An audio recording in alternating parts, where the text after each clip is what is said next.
करी गवसनी पावावया फळ अंगी असावे हे बळ त्यासी चिंतिलिया मनी चित्ता करी गवसनी तुका म्हणे तई सिद्धी ओळंगती पायी तुका म्हणे तई सिद्धी ओळंगती पायी त्यासी चिंतिलिया मनी चित्ता करी गवसनी पांडुरंगा करू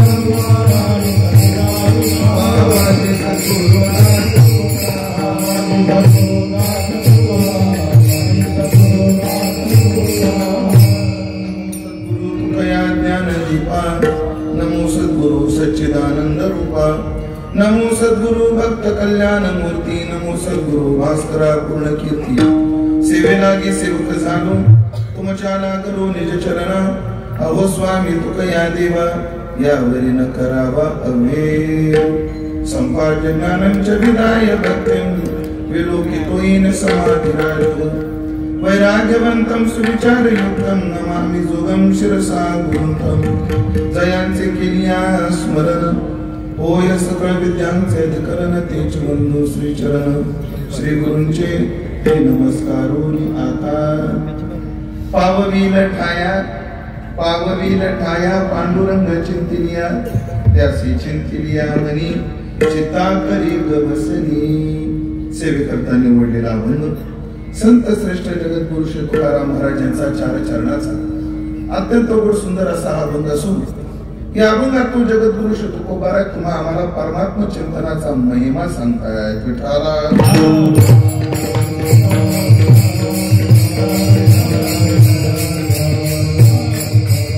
उपस्थित सर्व भावी सज्जन वैष्णव मुनिजन महाराज मंडळी सर्व धर्मानुरागी श्रोते सज्जनांच्या पावन उपस्थितीमध्ये आपल्या श्री क्षेत्र अकोला या शहरामध्ये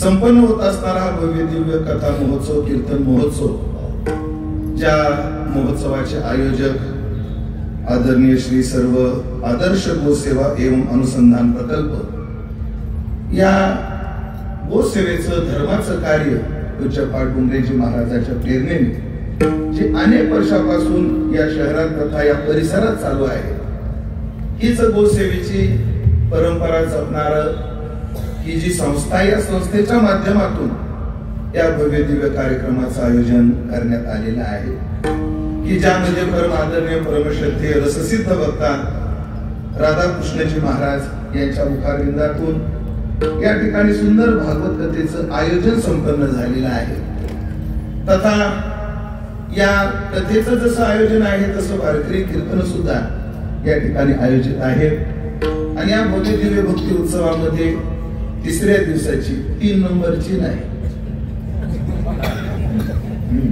तिसऱ्या दिवसाची कीर्तन सेवा माझ्या वाट्याला या उत्सवाचे मार्गदर्शक परम आदरणीय परमश्रद्धेय श्री गुरु संजयजी महाराज पाचपूर राजकारणामध्ये एक राजा झाला छत्रपती शिवाजी महाराज त्यांना धर्माची जाण होती म्हणून त्यांना जाणता राजा म्हणायचे तसं आमच्या कीर्तनकारामध्ये आदरणीय संजय महाराज म्हणजे जाणते कीर्तनकार आहे त्यांना धर्माची जी जाण आहे धर्माच्या दृष्टीने जे समर्पण आहे आणि त्या समर्पणाकडे पाहून आम्हाला किती व्याप असताना काही जरी असलं तर नाही म्हणायचे मत होत नाही बाबाची आज्ञा हाच आमच्या जीवनातला प्रसाद आहे बाबाच्या आज्ञेतून तथा या उत्सवाची जडणघडण होत असताना हे कार्य तडीला जात असताना अथक प्रयत्न करणारे सर्व आदरणीय रमेशजी भाऊ चांडक असतील आदरणीय राजूभाऊ असतील आदरणीय प्राध्यापक विवेकजी विडवाई असतील तथा सर्व संयोजक मंडळी पडद्याच्या पुढे पडद्याच्या मागे हा कार्य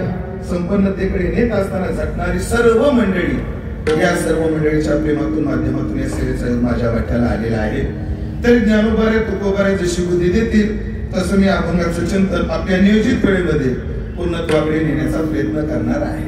आज आपण चिंतनात जगद्गुरु तुकाराम महाराजांचा एक गोड अभंग चिंतनात निवडलाय. ज्या अभंगातून तुकाराम महाराजांनी तुम्हा आम्हाला देवाच्या चिंतनाचा महिमा सांगितलेला आहे. तुकाराम महाराज चिंतनाचा महिमा तुम्हा आम्हाला सांगतात. त्याचा एकच उद्देश आहे, समाज चिंतनावर प्रवृत्त व्हावा, समाजानं देवाचे चिंतन केलं पाहिजे. हा हेतू सोडला तर महिमा गाण्याचा हेतू इथे तरी तुकाराम महाराजांचा दुसरा नाही. एखाद्या वेळेला एखादा व्यक्ती एखाद्या व्यक्तीचा जेव्हा महिमा गातो किंवा एखादा व्यक्ती एखाद्या वस्तूचा महिमा गातो, त्या कुठे काहीतरी स्वार्थ असतो. जरा स्पष्टच करायचं ठरलं, एखादी कंपनी जेव्हा एखाद्या प्रोडक्शनची ऍडव्हर्टाईज करते, त्याची महती गाते, तेव्हा त्याचा उद्देश काय असतो की आमच्या वस्तूचा काय व्हावा, खप व्हावा. बरं, ते ऍडव्हर्टाईज करताना त्या वस्तूची महती गाताना कोण्या थराला जातील याचं गणित सुद्धा नाही. 6 महिन्यात रन बरोबर 8 वर्ष झाली काय समजून गेलं.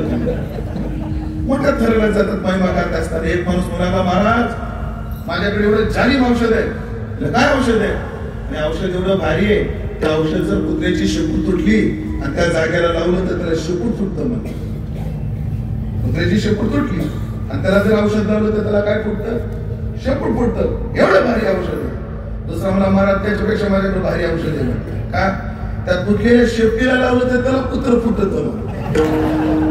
हे लोक कोण्या थराला जातील सांगता येत नाही. पण या सगळ्या वक्तव्याचा उद्देश एकच असतो की सर्व समाज आमच्या मालाकडे प्रवृत्त व्हावा, आमचा कप व्हावा. पण ऐकलं का? सामान्य लोकांचं बोलणं, साधूचं बोलणं, ज्यांच्या मुखारविंदातून आपण काल कीर्तन ऐकलं, आमचे परमार्थातले मार्गदर्शक श्री गुरु चैतन्य महाराज यांचे वाक्य फार गोड आहे. काल ते बोलले की नाही मला माहित नाही, पण ते सांगत असतात, एरवी अन्य वक्ते जे असतात त्यांच्या बोलण्याचा उद्देश असतो की समाज आमच्याकडे आकर्षित झाला पाहिजे, समाज आमच्याकडे आकर्षित झाला पाहिजे. पण ज्ञानोबा तुकोबा आदी संत साधू जेव्हा बोलतात तेव्हा त्यांचा उद्देश समाज आकर्षित झाला पाहिजे हा नसतो, समाज उत्कर्षित झाला पाहिजे हा असतो. पण जगद्गुरु तुकोबाराच्या वक्तव्याचा हेतू समाज आकर्षित व्हावा हा नाहीये, समाज उत्कर्षित व्हावा हा आहे. आज देवाच्या चिंतनाचा महिमा महाराज गातात. त्याचा उद्देश एकच आहे की आम्ही देवाचं काय केलं पाहिजे, चिंतन केलं पाहिजे. तुकाराम महाराजांचा जागोजागी, सर्व संतांचा आम्हाला जागोजागी आग्रह आहे की तुम्ही काय करा, चिंतन करा. भगवान सुद्धा गीतेत म्हटले की नाही, माम नुस्मर युद्धच, तुला युद्ध करायचं तर युद्ध कर, व्यापार करायचा तर व्यापार कर, फक्त काय कर, माम नुस्मर, मला विसरू नको, सततम चिंतयंतो माम, माझं काय कर, चिंतन कर. देवाचा आग्रह आहे. तुकाराम महाराजांचा सुद्धा आम्हाला जागोजागी आग्रह आहे. काळ सारावा चिंतने, एकांतवासी गंगास्नाने, किंवा महाराजाचा अजून एक प्रमाणे मनवनी लाभ करा, काळ सारा चिंतने. खूप प्रमाण आपल्याला पाहायला भेटतात की तुकाराम महाराज चिंतन करा, चिंतन करा, किंवा सर्व संत चिंतन करा, चिंतन करा असं आमच्या पाठीमागे लागलेले आहे. एक साधा व्यवहार सांगतो मंडळी. चिंतन कर कोणाला सांगावं लागतं? याच्यात एक छोटासा एक प्रश्न विचारतो. अभ्यास कर हे कोणाला सांगावं लागतं? जो अभ्यासाला बसला तो का जो अभ्यासाला बसला नाही तो? बोला, अभ्यास कर कोणाला सांगावं लागतं? करत नाही तो. काम कर कोणाला सांगावं लागतं? करत नाही तो. तसं चिंतन कर कोणाला सांगावं लागतं? सांगतो दे. आम्ही देवाचं चिंतन करत नाही, बोलू का आम्ही देवाचं सोडून सगळ्याचं चिंतन करतो, सर्व करतो. आमचा देवावर सोडला तर सगळ्यावर विश्वास आहे. हो, मी काय विचारत असते, आता माझ्यासमोर बसलेले जेवढे लोक आहेत, तुमच्या घरात कपाट आहे की नाही? बोला की, कपाट आहे. कपाटात पैसे कबूल करा आणि देत जर थोडं इकडं बोल. कपाटात पैसे, घरात बऱ्याच वस्तू आहेत, पण सगळ्या वस्तू तुम्ही घरी टाकल्या आणि कथा मंडपामध्ये येऊन बसला. सांगा बरं कोणाच्या विश्वासावर? देवाच्या कोण म्हटलं? देवावर विश्वास असता तर घराला कुलूप लावलं असतं का? आपण सगळे कोणाच्या विश्वासावर बसलोय? एका कुलूपाच्या. कुलूप काय? कुलूप लोखंडाचा अर्धा किलोचा नाही तर 1 किलोचा तुकडा आहे. म्हणजे आमचं दुर्दैव असं आहे, आमचं 1 किलोच्या लोखंडाच्या तुकड्यावर विश्वास देवावर नाही. आमचं दुर्दैव. याचा अर्थ आम्ही सगळं करतो, देवाचं चिंतन करत नाही. पण महाराजांचा आग्रह आहे तुम्ही चिंतन करा, चिंतन करा. महाराजांचा चिंतनाचा आग्रह आहे. मग एक आहे, जेव्हा एखादा शिक्षक विद्यार्थ्याला सांगतो अभ्यास कर, तेव्हा तो विद्यार्थ्याला 3 प्रश्न विचारण्याचा अधिकार आहे आणि शिक्षकाने त्या 3 प्रश्नाचं उत्तर देणं त्याचं नैतिक कर्तव्य आहे. प्रशांतजी, गुरुजी म्हटले विद्यार्थ्याला अभ्यास कर, तेव्हा तो विद्यार्थी म्हणू शकतो गुरुजी अभ्यास कोणता केला पाहिजे, अभ्यास कसा केला पाहिजे आणि अभ्यास का केला पाहिजे.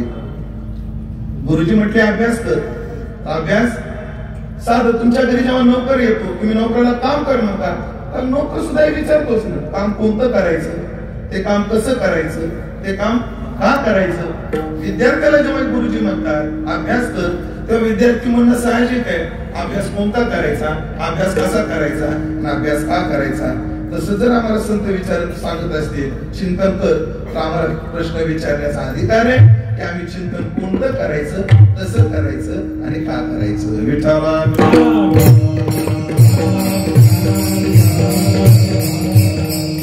साक्षात तुकोबाराय आपल्याशी संवाद करतायत ही भावना आपण जागी करू आणि तुकाराम महाराजाला पहिला प्रश्न विचारू, महाराज आम्ही चिंतन कोणाचं केलं पाहिजे, आम्ही देवाचं ते चिंतन कोणाचं केलं पाहिजे, ते चिंतन कसं केलं पाहिजे आणि ते चिंतन का केलं पाहिजे.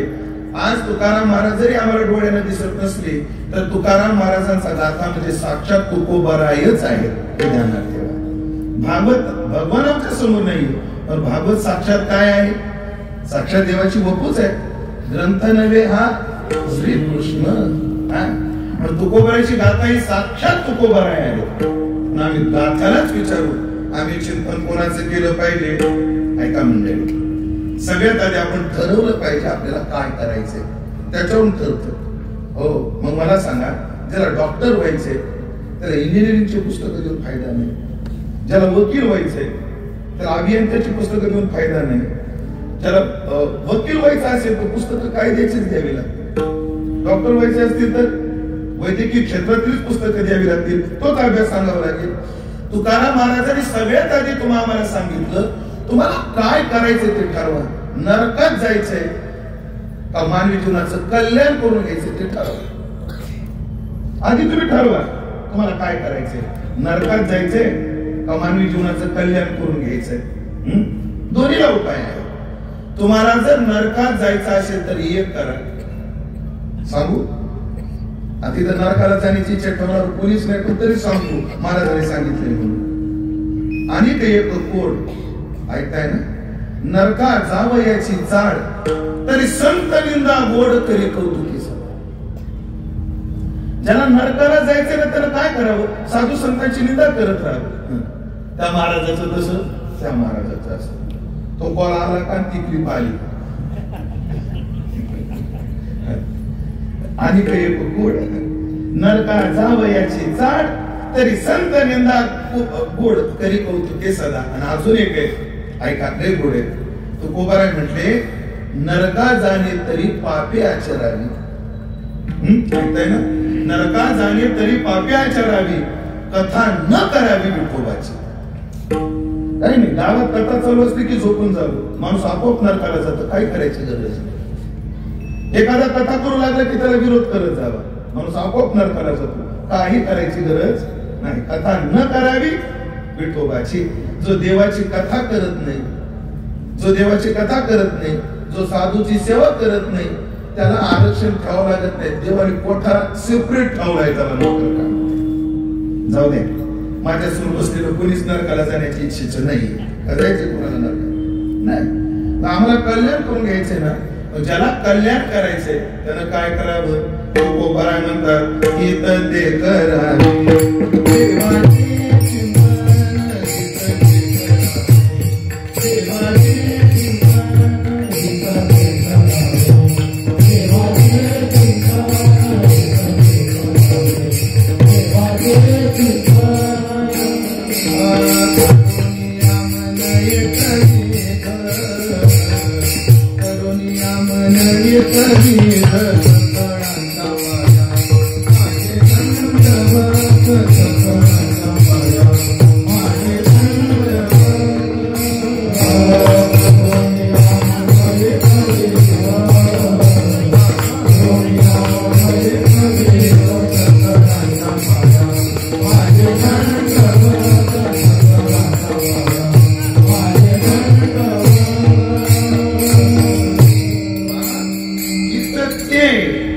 जीवनात हित त्याच्यातच आहे. कशात? देवाचं चिंतन केलं पाहिजे. कोणाचं केलं पाहिजे? देवाचं चिंतन केलं पाहिजे. कारण देवाचं चिंतनच जो करतो तोच हिताच्या ठिकाणी जागा आहे. गीता भागवत आपल्या हिताच्या ठिकाणी जागा आहे. त्याची लक्षणं काय? गीता भागवत याचं श्रवण करतो. गीता भागवत करीती श्रवण. अजून काय करतो? अखंड चिंतन. एखादा व्यक्ती गीतेच्या श्रवणात तत्पर आहे, भागवताच्या श्रवणात तत्पर आहे आणि देवाचं चिंतन करतो. ओळखून जावं त्याने हिताचा मार्ग धरलेला आहे. हित ज्याला भाव वाटत असेल त्याला काय केलं पाहिजे? म्हणे देवाचं चिंतन केलं पाहिजे. देवाचं केलं पाहिजे. ऐकलं का? काय नियम असा आहे, डॉक्टर जेव्हा औषध देतो तेव्हा पथ्य सांगितली पाहिजे. काय सांगितली पाहिजे? पथ्य सांगितली पाहिजे. नाहीतर होतं काय, औषध घेतली पथ्य जर पाळली नाही तर औषधाचा फायदाच होत नाही.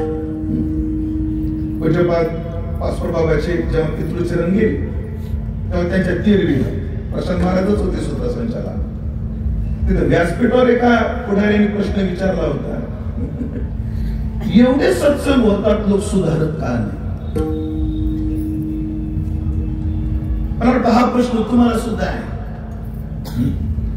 मला सांगा, कीर्तन वाढले का कमी झाले? गायक वाढले का कमी झाले? बोला की. वादक वाढले का कमी झाले?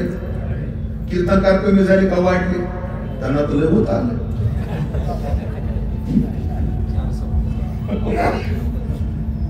मग एवढे सत्संग होतात, एवढी कीर्तन होतात, एवढी भजन होतात, लोक सुधारत का नाही? आता तिथं काय उत्तर दिलं तर ते देत नाही.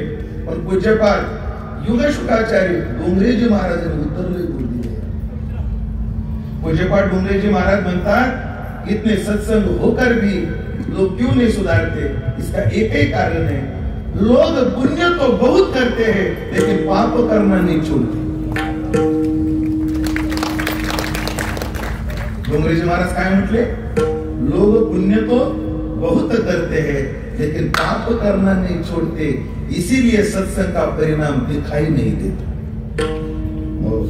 लोक औषध तर खूप घेतात पण पथ्य पाळत नाही. मग चिंतन करू नाही देव का भेटत नाही? फार मोठ्या साधूचं वाक्य आहे, साधूचं वाक्य आहे म्हणून सांगून जातो, नाव नाही सांगत. एखाद्या साधूचा त्यानं प्रामाणिकपणाने कबूल केलेला एखादं उत्तर त्याचं भांडवल कधी करून हे फार मोठे साधू, उत्तर इथे साधू. म्हणजे मुंबईला मलबार हिल जिथे स्क्वेअर इंचावर जागा असते आहे तिथं भला मोठा त्यांचा आश्रम, एवढे प्रतिष्ठा प्राप्त साधू. पण शेवटच्या काळामध्ये त्यांना असा रोग झाला अतिसार, म्हणजे त्यांना शौचावर भान राहत नव्हतं. वारंवार टॉयलेटला व्हायचं. मग ते टॉयलेटला एवढा उग्र दर्प होता, एवढा वास यायचा, त्यांना देहधर्म जर तिथे झाला तर सगळीकडे वास होतायचा. आणि मग एक आहे डोंगरेजी महाराजांचं चिंतन आहे, साधूला सुद्धा दोन प्रकारचा समाज मिळतो किंवा प्रत्येकाला, रसिक आणि आनंदी. प्रत्येकाला दोन प्रकारचा समाज मिळतो, रसिक आणि अनन्य. रसिक काय आणि अनन्य काय? रसिक आणि अनन्याचा फरक सांगतो. एखाद्या पाण्यामध्ये तळ्यामध्ये जेव्हा पाणी असतं तेव्हा मासे त्या पाण्यात असतात आणि पशु पक्षी तिथे जगतात. पण जेव्हा तळ्यातलं पाणी संपतं तेव्हा पशु पक्षी यायचे बंद होतात आणि त्या तळ्याचे मासे असतात ना तेव्हा जगलो येतं आणि मरणारे येतच. तसे जोपर्यंत आमच्याकडे पाणी आहे, मी दिसतो का नाही कोणाच ठाऊक तुम्हाला? बोला की दिसतोय का मी? जोपर्यंत आमच्या खिशात पाणी आहे तोपर्यंत जे येतात ते रसिक आणि हे गेले की निघून जातात ते रसिक, पण हे गेलं तरी जे राहतात ते अनन्य. काय महाराज तुमची वाणी. गुरुवारी पासपोर्ट बाबाच वाक्य सांगू का? बाप्पा ज्याच्या बोटावर, गायकाच्या कंठावर आणि कीर्तनकाराच्या ओठावर प्रेम करणारे लोक आहेत, यांच्या पोटावर प्रेम करणारे फार थोडे. जोपर्यंत हात चालतो काय वाजवता छंदू महाराज पुणे असं वाटतं मंडपच सोडून जातो की एकदा हातातली ताकद कमी झाली थोडं लावून द्या पोरं वाजवाय. थोडा तो आला, आवाज चालेल असा झाला नाही, तुम्ही थोडा काकडा सांभाळ. कीर्तन आहे हा समाज. महाराज जोपर्यंत साधूची चलती आहे, प्रतिष्ठा आहे, तोपर्यंत किती जेव्हा त्या साधूला हा आजार झाला तेव्हा सगळे निघून गेले. पण ऐका बरं हो मंडळी, ऐका, आज उत्तरेतही साधू सेवेमध्ये महाराष्ट्राचा 1 नंबर आहे. अजून उत्तरेतले बरेचसे महात्मे म्हणतात साधू सेवा कशी करावी ही महाराष्ट्राकडून शिकलं पाहिजे. साधू सेवा तर मला स्वाभिमान वाटतो. महाराज विठ्ठलजी बोलत असताना त्या साधूची शेवटच्या काळात सेवा करणारा एक महाराष्ट्रीयन पोरगा होता आणि जो महाराज वारकरी शिक्षण संस्थेचा विद्यार्थी होता. ऐका बरं, त्या पोरानं साधूला विचारलं, महात्माजी आप तो इतने बड़े सत्संगी हो, जन्म भर आपने प्रभु का इतना चिंतन किया, फिर भी ऐसा क्यों, तुमचे असे हाल का? त्या साधून उत्तरले, गोड दिलं, कान उघडून ऐका, थोडं डोक्यात ठेवा, सगळं विसरलं तरी चालेल. त्या साधून उत्तर दिलं, बेटा हमने चिंतन तो चेतन का किया, लेकिन ध्यान जड़ में रखा, उसका पाप भुगत रहे. आम्ही बसलोय कथेमध्ये, पण आमच्या डोक्यात विचार संसाराचे. म्हणून ऐकलं का, देवाचं चिंतन करत असताना कसं केलं पाहिजे? 2 गोष्टी टाळून, जीवाचं चिंतन टाळून, जडाचं चिंतन टाळून केवळ देवाचं केलं पाहिजे. थोडं तुम्हाला माझे वक्तव्य शिवाजी महाराज थोडं अप्रासंगिक आला वाटतील, पण मी जेव्हा शेवटाला जाईल तेव्हा तुम्हाला वाटेल ना याची गरज होती, याची गरज होती. ऐका बरं, हरिण हरिण हरिण भरतालाही नडलं, हरिण सीतेलाही नडलं, आणि हरिण सलमान खानलाही नडलं. हरिण तिघालाही नडलं, भरतालाही नडलं, सीतेलाही नडलं, आणि पण ऐका, जाऊ द्या, सलमान खान सोडून देऊ 2 मिनिटासाठी. आपण पुराणात चला, भरतालाही हरिण नडलं आणि सीतेलाही हरिण नडलं. आलंबन एक आहे, पण आवश्यक भिन्न भिन्न आहेत. भरताला हरिणच पाहिजे, भरताला भरत हरिणातच अडकला म्हणून तो जीवात अडकला. सीतेला हरणाशी काही घेणं देणं नाही, सीतेला हरणाचं कातडं पाहिजे म्हणून ती जडात अडकली. म्हणजे आलंबन हरिण आहे दोघांचं, भरताचं आणि सीतेचं. पण सीतेचं आवच्छेदक जड आहे आणि भरताचा आवच्छेदक जीव आहे. भरताचा आवच्छेदक जीव आहे. आता सगळ्यांना माहिती, पूज्यपाद महाराजांच्या मुखातूनही कदाचित संदर्भ गेला असेल किंवा येईल. भरतजी जेव्हा सर्व संघ परित्याग करून वनात गेले, एक दिवशी गंडकी स्नान करू लागले. एक गडबीन हरिणी चालली होती, बागानं सिंहानं डरकाळी पोटली, ती घाबरली, तिचा गर्भ गलीकृत झाला, गंडकीत पडला. योगायोगानं भरताच्या हाताला लागला. भरताने त्या हरणाला वाचवलं, आश्रमात आणलं. सगळ्यांना कथा माहिती आहे. पण याच्या पुढचा जो दृष्टांत आहे ना, नुसतं भरत म्हणून पाहू नका, भरत चरित्र आरसा म्हणा आणि त्यात आपलं तोंड पहा, बरं पडत.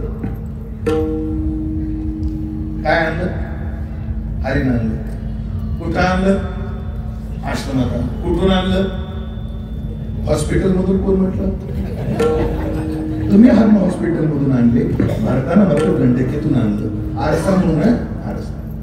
हरिण छोट होत, त्याला खाता येत नव्हतं म्हणून इकडं जा तिकडं जा, या गोरक्षणवर जा त्या गोरक्षणवर जा, माझ्या लेकराला आपलं हरणाला दूध देता का?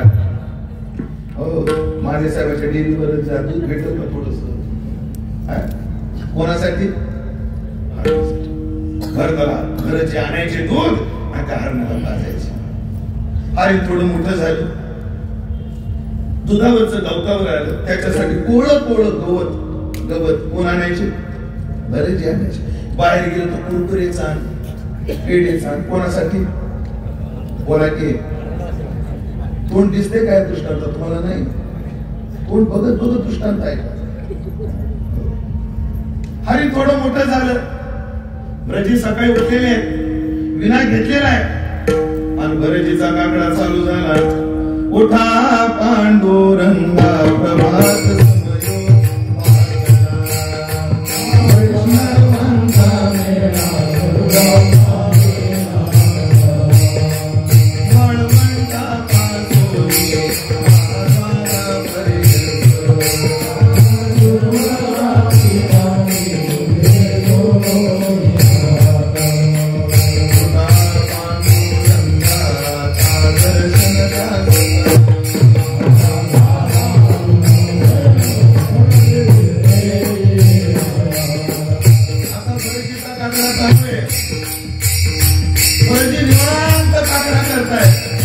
तेवढ्या त्या हरणाने यावं आणि भरतजीराची धुसणी मारावी.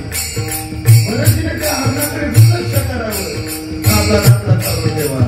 योगिया दुर्लभ कोम्या शेतीला साधनी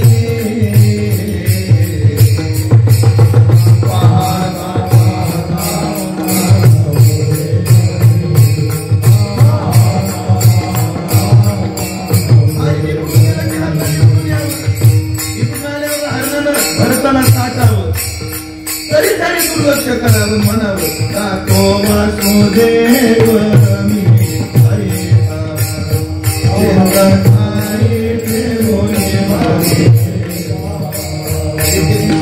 मी कहर केला आणि विनेचा मधा पोट घातलं. विना बाजूला पडला आणि भरतजीने विना सोडून दिला. हरिण जवळ घेतलं. हरण कुरवाडच बसली आणि बघता काय साखरा बंद पडला ना.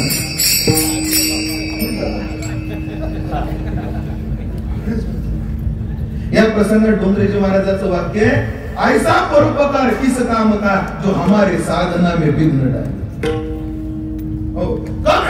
काय वारीला नाही आले. बारकी बाई बाळणपणाला आली होती. हरिण दिसते का तुम्हाला? एकदा हरिण मोठं झालं. हरिण निघून गेलं. भरतजी राहिले अकोल्यात. हरिण गेलं मुंबईला. अमेरिका बरोबर ठीक आहे. हरणाचं प्रमोशन झाले. आता मी मुंबईपेक्षा अमेरिकेला म्हणता येतो. भरत कुठे? अकोल्यात.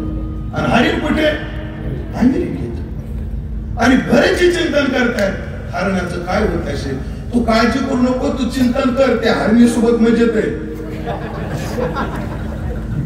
तू चिंतन कर. अवघड. आणि भरतजी अडकले जीवाच्या चिंतनात.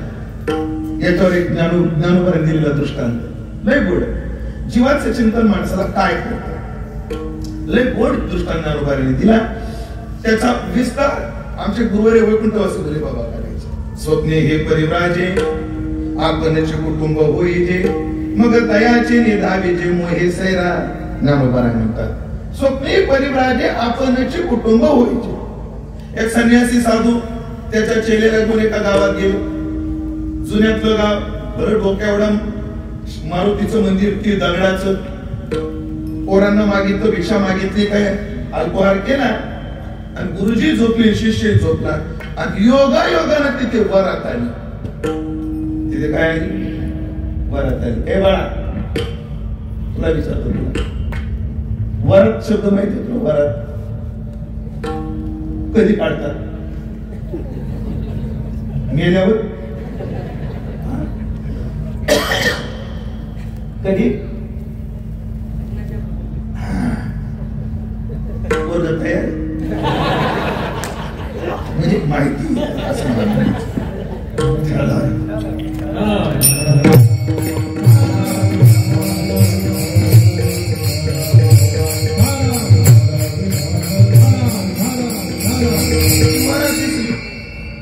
त्या शिष्यानं कधी पाहिली नव्हती. तो शिष्य मला गुरुजी ये क्या है? अरे बेटा ये बारात है. वो आगे जो नाच रहे वो कौन है? अरे बेटा वो बाराती है. अच्छा. वो जो घोड़े पर जो गधा बैठा सॉरी घोड़े पर जो बैठा है वो कौन है? अरे बेटा वो दूल्हा है. उसके बाजू में जो सज धज कर बैठी वो कौन है? बेटा वो दुल्हन है. उन्हें ऐसा क्यों घुमाया जा रहा है? अरे बेटा उनकी शादी हो गई है. शादी होने के बाद ऐसा घुमाया जाता है, हाँ बेटा शादी होने के बाद जो घुमाया जाता है ना ऐसा बजाकर नाचकर, उसे बारात कहते हैं। पर बेटा ये शादी कब, गुरुजी शादी कब होती है? तो पहले शांत, बारात में तुला काय करायचं? नटू नको. गुरुजी झोपले, शिष्य चिंतन करत होता, वो बारात है, वो बाराती है, वो दूल्हा है, वो दुल्हन है. आगा जागता जवासी जे मनी भावना भावी जे डोळा लागत केव देखी जे तेचे स्वप्न, आणि बघता काय स्वप्नात झालं नाही, लग्न झालं. गेला मुलगी बघायला गेला, जेवण खावण केलं, त्या नवीन नवरीनं त्याला पान दिलं. आमचे आप्पा सांगायचे, आमचे आप्पा, आणि ते पान खायला दिलं कोणाला पण, या शिष्याला, नवरदेवाला. ते पान खातो पण पानच संपे ना. काय संपे ना? आणि स्वप्नात दिलं होतं पान, हे गोधडीचा कोपरा तोंडात आला. गोधडीचा कोपरा चगळून त्यानं मोकळा. पान काय संपना, पान काय असं करत बस. वेळ कमी आपल्याकडे, दृष्टांत कळवायचंय आपल्याला. लग्न झालं कुठं डॉक्टर साहेब? स्वप्नात. लग्न झाल्यानंतर तो त्याला मुलगाही झाला, आपलं जलद आहे जरा, 3 मिनिटात सगळा पिक्चर दाखवायचा आहे आपल्याला. त्याला मुलगाही झाला आणि तो बाथरूमला काढला. आपले छोटे बाळ झाले, कुठं झोपल? काय नाही म्हणजे तुम्ही थोडं पलीकडे सरका, मी इकडे सरकते, आपल्या दोघांच्या मधात झोपल. काय पण दुसरं झाल्यावर कुठं झोपल? आणि अजून तुम्ही पलीकडे सरका, मी इकडे सरकते, मधात झोपल. तिसरं झाल्यावर काय होईल? त्याला आम्हाला दोघं थांबायला पाहिजे होतं. तिसरं झाल्यावर काय होईल? तुम्ही अजून थोडं पलीकडे सरका, मी इकडे सरकल. आणि जे सरकायला गेलो, जे वाटावून खाली वाटलं, त्याच्या हाडं कंबरडं आपल्याला ऍडमिट केलं. कोण्या हॉस्पिटल मध्ये करायचं? आयकॉन. ठीक आहे, काय हरकत नाही. त्या आयकॉन मध्ये काय मला पैसे देणार नाही त्या भेटायचे, पण असू द्या. आयकॉन मध्ये काय केलं? ऍडमिट. महिना 2 महिने झाले, आणि महिना 2 महिन्यानंतर 2 कुबड्या घेऊन हलता देखावा गुरुजीने सगळं पाहिलं. गुरुजी म्हणे, बेटा ये क्या हुआ, कैसे हुआ, ये क्या हुआ? पर गुरुजी बारात ने बर्बाद कर दिया. बारात ने बर्बाद कर दिया. अरे नेमकं झालं काय? तिने झालेला सगळा प्रकार सांगितला. गुरुजी म्हणे, ज्या रीती तुझ्या स्वप्नात लग्न आलं, त्याचा अर्थ असा आहे की तू लग्नाच्या अजून वास नाही तुझ्या हृदयात. मग आई बाळा म्हटले, भ्रष्ट ब्रह्मचारी राहण्यापेक्षा आदर्श ग्रस्त असणं कधीही चांगलं. लग्न कर. नाही गुरुजी, तुमचं म्हणणं अगदी बरोबर आहे. माझी लग्नाची वासना होती, आता राहिली नाही, जिरली म्हणजे वासना. काय रे? म्हणजे गुरुजी, मी 2 महिने आयकॉन मध्ये हाच विचार करत होतो, जर स्वप्नातली कंबरड मोडी ती तुम्ही लावून घ्या, मला ताण देऊ नका. स्वप्ने हे परिवाराचे, आपणाचे कुटुंब होईचे, मग तयाचे धावे जे मोहे सैरा. देवाचं चिंतन करत करत जीवाचं चिंतन जर घडलं तर भरतासारखं उत्तम उदाहरण आपल्या समोर नाहीये. देवाचं चिंतन करायचं, जीवाचं टाळू. पण नाही महाराज, आपले एक नाते, आपले एक नाते. रामसुद्धाजीच्या सत्संगातला एक विचार फार गोड आहे, आणि तो विचार मी का मांडतोय? माझ्या समोर बसलेल्या 80% लोकांना तो कामाचा आहे. आता डाव्या हाताला थोडासा एक प्रश्न विचारतो, ज्या ज्या बाईला मनासारखी सून भेटली तिने हात वर करा बरोबर. प्रश्न थोडा नाजूक आहे, तो सुनेच्या भीतीपोटी करू नका. ती घरी गेल्यावर काय म्हणते, हे कोणतरी केलं तर पाठीमागच्या एका बाईने हात वर केला होता, आणि शेजारच्या बाईने तिला हात खाली घ्यायला लावला. तिने तुझ्या घरचं सगळं माहिती मला. मनासारखी सून जिला जिला भेटली तर हात किती वर झाले? आता आपण प्रश्न बदलू, ज्या ज्या बाईला मनासारखी सून भेटली नाही तिने हात वर करा.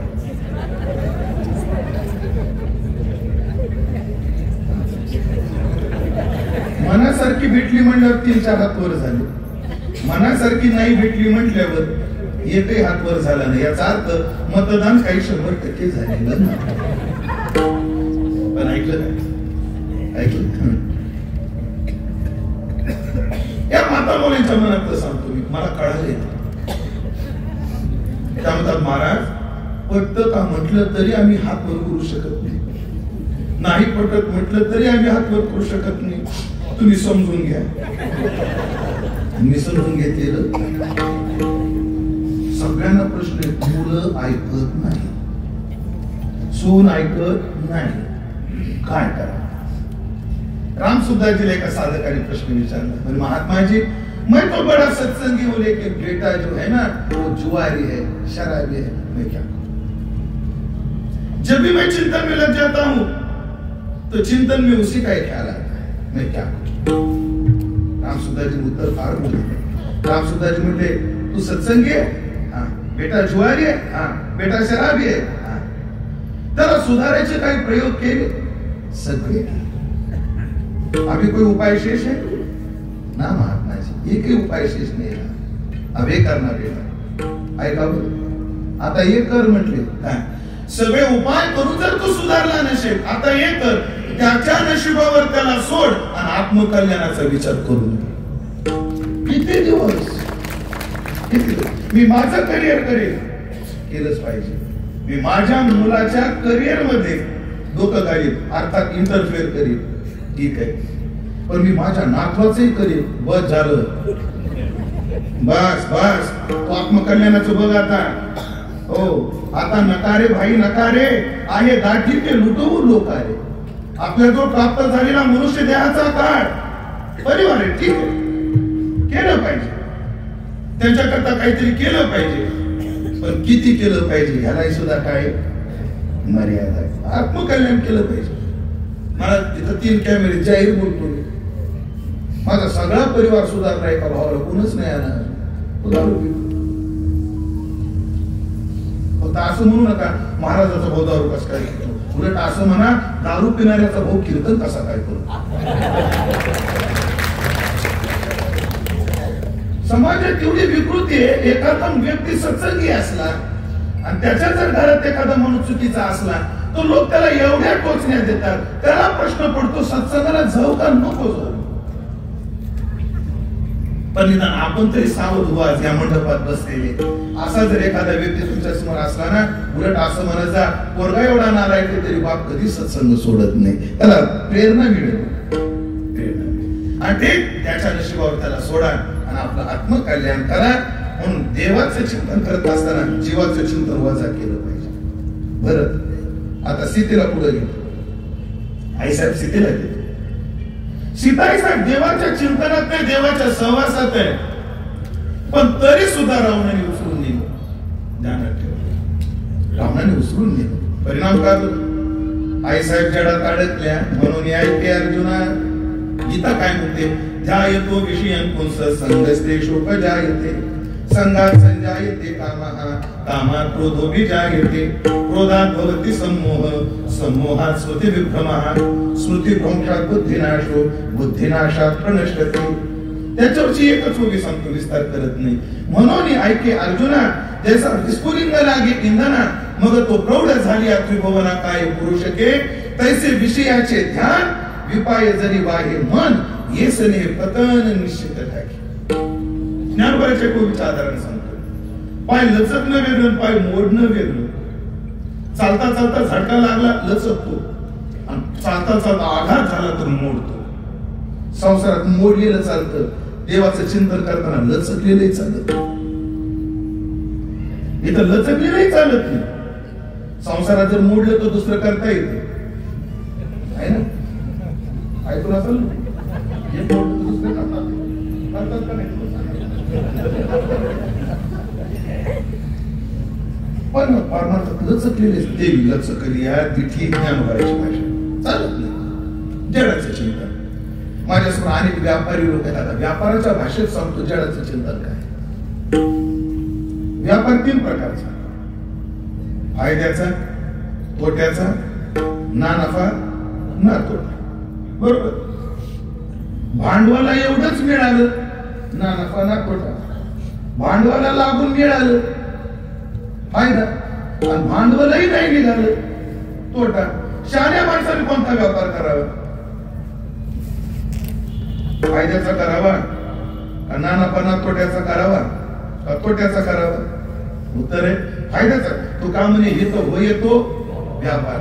म्हणजे देवाचं चिंतन करत जडाचं चिंतन करणं म्हणजे तोट्याचा व्यापार आहे. तोटा कशाला म्हणतात? भांडवलही न निघणं. याला एक दृष्टांत आहे. 5 मिनिटं जातील. तुम्ही जर परवानगी देत असाल तर देतो तेवढा वेळ घेत. दृष्टांत नाही मी सांगणारच होतो. माणूस केले विचारला सांगणार जीवलाव नाही का? हे व्यापारी गणित डोक्यात ठेव. फायदा तोटा ना नफा ना तोटा हे डोक्यात ठेवत. हे गरीब माणूस होता. मोलमजुरी करायचा आणि जगायचा.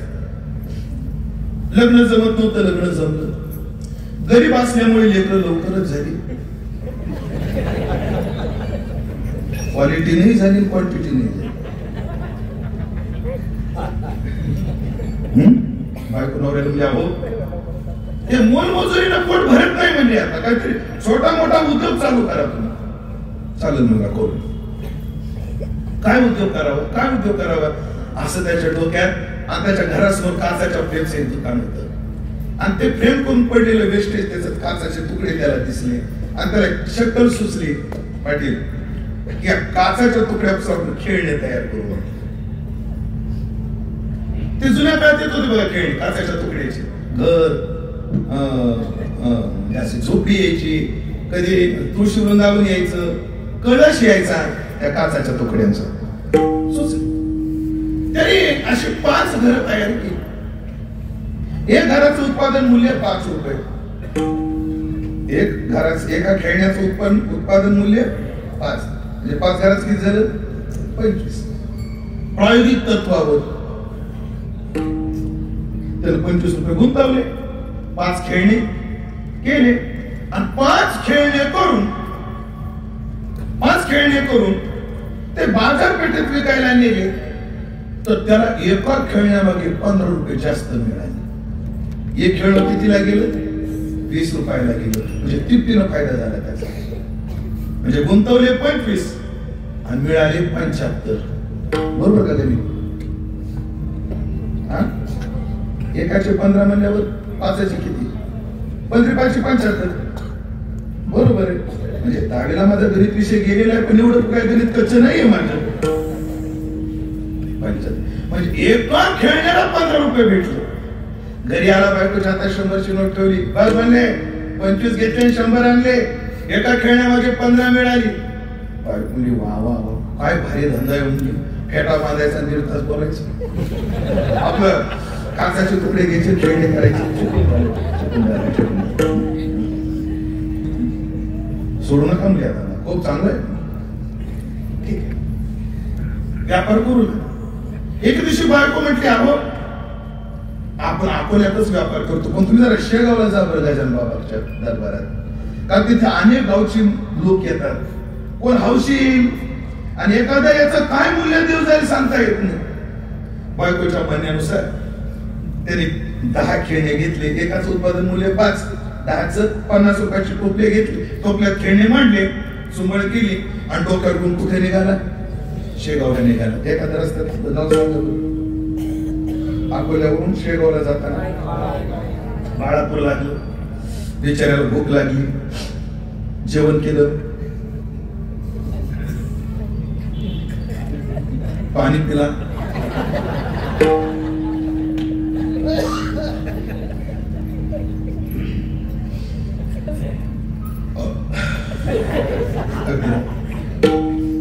झाडाच्या बुंद्याला टेकत घेऊन झोपला. आता झोपलं बरं नाही वाटायचं.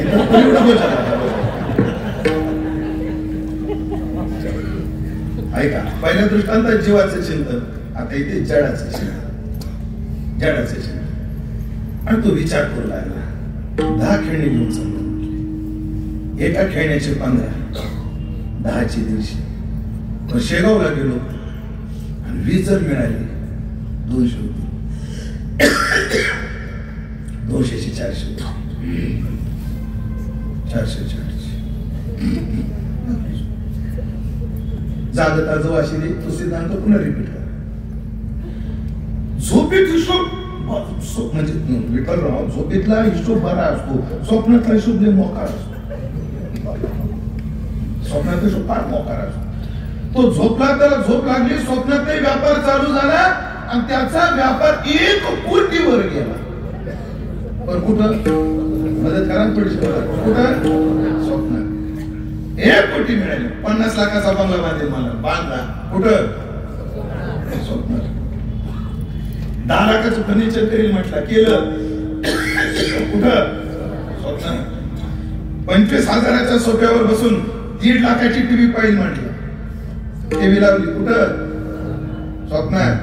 आणि बायक राहून गरम गरम भाज्या कुठं स्वप्नात. तर शक्य एवढं दम देऊन बोलणं, जागृती शक्य नाही एवढं, फक्त स्वप्नातच शक्य. आता ऐका ऐका, भजी आण.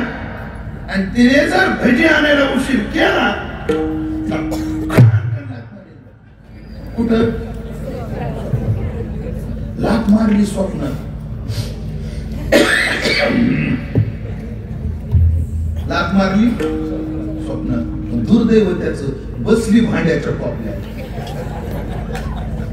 आणि सगळी खेळणे दृष्टांत थोडं व्यापारी जरी डोक्यात ठेवा. भांडवल काय होतं की 10,000, त्यातून काय मिळणार होते 200. ते 200 मिळाले का बोला ना, नाही. पण भांडवल गेलं का नाही, गेलं. लक्षात आलं. कशामुळे जडाचं चिंतन करत बसला, भांडवल गेलं आणि येणार प्रॉफिट मिळालं नाही. तसं तुम्ही शांत चित्ताने विचार करा, आपल्या जवळ भांडवल काय. तर तू कोबरायचं प्रमाण देतो, डोकं नका चालू. 1 मन तुझ्या अवघ्या भांडवला. डोळे आपले नाहीत, देवानं दिले. कान आपले नाही, देवानं दिले. घर आपलं नाही, कोणी दिलं, देवानं दिलं. देवानं दिलं. दिले इंद्रिय, हात पाय कान डोळे मुख बोलाया वचन. अरे सृष्टीच त्यानं दिली. अरे तुझी तुकारामाला देवाच्या पूजेला बसलेला प्रश्न पडला, देवा तुला मी आता वाहू काय नाही. उदके नानू तरी स्वरूप ते तुझे. देवा तुला पाणी वाहवत, पाणी तुझं स्वरूप आहे. आपो नारायण साक्षात. उदके नानू तरी स्वरूप ते तुझे, पण वाहू दक्षिणा तरी धातू नारायण. अरे तुला पैसा वाहतो तो दिलाय कोणी, तूच दिलाय. मग माझ्याजवळ तुला देणं भांडवल काय. जीवाजवळ एकच भांडवल आहे, मन हा मोगरा आणि अर्पोनी ईश्वरा. फक्त मन नावाचा मोगरा करा, ईश्वराला अर्पा. बाकी आपल्याजवळ भांडवलच काही नाहीये. 1 मन तुझ्या अवघ्या भांडवला. गणित डोक्यात आणा. 10 खेळण्याचं भांडवल होतं, जडाचं चिंतन करत बसला. परिणामतः हो भांडवल तर गेलं, पण मिळणारं प्रॉफिट मिळालं नाही. तसं आपलं मन देवाचं सोडून जर आम्ही घरादाराच्या पैशाच्या चिंतनात लावलं तर काय होतं, या मनातून मिळणारा देव तर मिळत नाही, पण याचं वाटोळ झाल्याशिवाय राहत नाही. म्हणून करपात्रीजी म्हणतात, कर्म का व्यापार, विषय का व्यापार. विषयाचा व्यापार तोट्याचा आहे, ज्ञानाचा व्यापार ना नफा ना तोट्याचा आहे, आणि भक्तीचा व्यापार हा फायद्याचा व्यापार आहे. पटवून देतो. विषयाचं चिंतन काय करतं, भांडवल घालवतं, मिळू काय देत नाही. ज्ञानाचं चिंतन काय करतं, तसे अज्ञान ज्ञानी नेले आणि असतीचं वस्तू देऊन गेले. जे आहे तेच देतं, नवीन काही देत नाही. पण देवाचं जर चिंतन केलं, देव आपलं स्वरूप तर आपल्याला देतो, उलट त्याचं प्रेम देतो. माझ्या विठोबाचा हे त्याचं काय आहे, बेनिफिट आहे, का फायदा आहे, देवाचं प्रेम मिळतं. म्हणून बाबांनो, चिंतन करायचं, जडाचं सोडून. चिंतन करायचं, जीवाचं सोडून. कोणाचं करायचं, देवाचं करायचं. वेळ आपली थोडी, आपल्याला बंद पुढे न्यायचं आहे. कळालं मला. चिंतन कोणाचं करायचं, देवाचं. आता दुसरा प्रश्न, कसं करायचं. देवाचं चिंतन करण्याच्या काही पद्धती आहेत. योग्याची पद्धत आहे, ज्ञानाची पद्धत आहे, आणि भक्ताची पद्धत आहे. पण योग्याची पद्धत मोठी अवघड आहे. नागिनी उत्साही नो हे द्वारे निरोध नाडी चिंतया माझी सुषुम्ना संचलन न साधे हा मार्ग ऐसे बोलती मुनी जन आगा योगाची वाटा भगवान गीतेतच म्हटले ना अर्जुना ऐक कुठे काय अडचण नाही एवं सतत युक्ताये भक्तास्त्वं पर्युपासते ये चाप्यक्षरम अव्यक्तम तेषां के योगवित्तमः तेव्हा काही लोक तुझ्या सगुण रूपाची उपासना करतात आणि काही लोक निर्गुण उपासनाची त्यात श्रेष्ठ कोण आहे भगवान म्हटले मयि आवेश्य मनोये मां नित्ययुक्ता उपासते श्रद्धया परियोग्यतास तेमी युक्ततमा मता पण अर्जुना ते काय काय आहेत ना निर्गुणाची उपासना करतात अर्थ काय क्लेशोधिकतरस्तेष अव्यक्ता सत्य चेतसाम अव्यक्ताला आसक्त चित्त ज्यांनी योगाच्या दाराने केलं त्याला क्लेशा अधिक त्याला कष्ट काय अधिक म्हणून सोपं काय आहे योगाचा मार्ग आवडला योगाची आवडतात जे ढिगा सुबटा ज्ञानोबाराने दृष्टांत दिला जे म्हातार केळ सुद्धा कुटून खात पिकलेलं केळी ते सुद्धा कुटून मिक्सरला लावून द्या म्हणतं चावायला त्रास होतो आणि त्याला लोखंडाचे चणे दिले तर त्याचं पोट भरल का आगा लोहाचे चणे जे बोचरिया पडते खाणे ते प्राण पोट भरणे की प्राणी शुद्धी म्हणून योगाचं चिंतन अवघड आहे ज्ञानाचं चिंतन करा ज्ञानीचं चिंतन काय ज्ञानाच्या विचारसागरात 2-3 चिंतनाच्या पद्धती आहेत अहंग्र ध्यान लय चिंतन सांगतो 2 मिनिटात माझ्याकडे पहा ज्ञानी काय चिंतन करतो तो सगळं विश्व पाहतो आणि एकच म्हणतो हे सगळं विश्व नश्वर आहे स्वामी अखंडानंद म्हणतात ज्ञानी कहता है जग नश्वर है और उसका द्वेष करता है भक्त कहता है देव ईश्वर है और उसकी पूजा करता है जग ज्ञानी म्हणतो नश्वर आहे आणि भक्त म्हणतो ईश्वर आहे अवघड आहे की तुम्ही समोर दिसताना म्हणायचं तुम्ही खोटे किती अवघड आहे आपलं काय चाललंय सगळं सांगू तो कोबऱ्याचं प्रमाण सांगतो लटका तुका लटक्या भावे लटके बोले लटक्या सगळं आपण म्हणू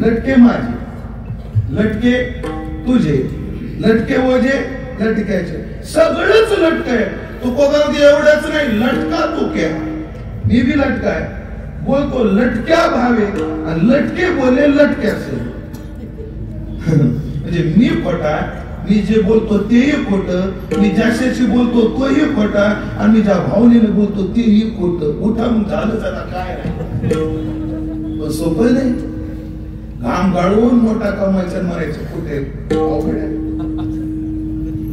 फुकट मिळतो पैसा कोणाला फुकट मिळत नाही उलट भय ह्याला वाटतं ह्याला फुकटचं मिळालं ह्याला वाटतं ह्याला फुकटचं मिळालं आणि तुम्हाला सगळ्याला वाटतं महाराज लोकांना फुकटचं मिळालं मुळीच कीर्तन झालेला पटका उडून बघायचा सगळा घामानं भिजलाय आमचा घामाचा पैसा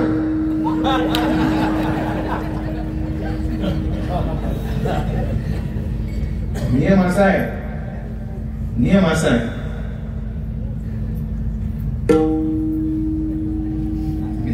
खुर्ची द्या बरोबर दोन उचलून द्यायचा असं हा काय डोकर गुळ गुळ कसा वेळ तुम्ही आपल्याकडे बोलत राहा हा काय कसा आहे तुम्ही खाल्यावर कसा लागेल माता माल्याने खाल्यावर कसा लागेल टाळकऱ्याने खाल्ला तर कसा लागेल खाणार कोणी कोणीच नाही 2 मिनिटं थांबा निर्णय घेऊच नाही गुळ कोणी खाल्ला तर गुळच लागणार का गुळ आपला स्वभाव सोडत नाही ना कोण्या देशात ना कोण्या व्यक्तीला. तशी सत्ता संपत्ती याचा एक स्वभाव अर्थानाम अर्जनी क्लेशः, ते कोणाला सोडत नाही. मग तो पैसा साधूला कमवायचा असू द्या नाही तर व्यापाऱ्याला कमवायचा असू द्या, किंमत मोजल्याशिवाय तो येतच नाही. काय काय लोकांना ऐकत दिसतं ना तुम्हाला, याचा अर्थ तरी मागच्या जन्मी किंमत मोजलेली. अरे वो सेठ एकदम इतना बड़ा हो गया, जब अकोला में आया तो कुछ भी नहीं था, बहुत बड़ा हो गया. ते काही केलं नाही असं नाही, त्याने मागच्या जन्मी केलं, मागच्या जन्मी केलं. आपण जर कष्ट केले तरी कष्ट वाया जाणार नाही, ते पुढे काय येणार. एक हॉटेलवर पाटी लिहिली होती, पोटभर जेवा. पाटी काय होती, पोटभर जेवा, बिल तुमचा नातू देईल. ऐकताय ना, पोटभर जेवा, बिल तुमचा नातू देईल.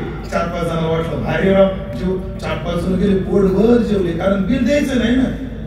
पोटभर जेवले आणि जेवण झाल्यावर ढेकर देत निघाले. वेटर मला बिल आमचा नातू देईल.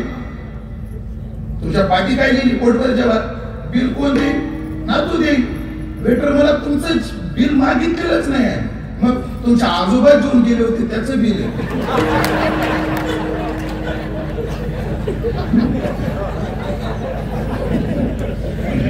कर्माचा सिद्धांत डोक्यात ठेवायचा. आता जे जेवले त्यांचं बिल नातू देणार आहे, आणि जे आता बिल देत आहेत त्यांचे आजोबा जेवलेले, तेवढा फरक आहे, बाकी काय नाही. पैसा संपत्ती माणसाला फुकट मिळत नाही, तो त्याचा स्वभाव सोडत नाही.